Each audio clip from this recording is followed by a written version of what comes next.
आज पारादीपगढ़ पंचायतर सकथपुर ग्राम आज कमिटी सम्मेलन होता एवं ये पब्लिक मीटिंग होता एठारे आमर एमएलए प्रार्थी उपस्थित थिले एवं आमर रनिंग एमएलए सी भी थिले। अभूतपूर्व सफलता लोक मान उत्साह माँ भौणी मैंने 700 ରୁ 800 मात्र 2 वार्ड रु प्राय स्त्री लोक माने माँ मैंने एवं आमर पुरुष एवं पूरा गाँव सब लोक उठी आसते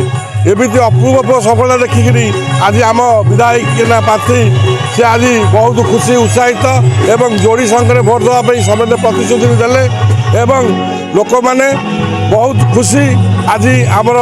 नुआ प्रार्थी को देखी गीतांजलि राउतराय महोदया को एवं समस्ते मत प्रतिश्रुति देले जो टाइप लोक मान उत्साह देखिकी आज आमर विधायक प्रार्थी बहुत उत्साहित होती।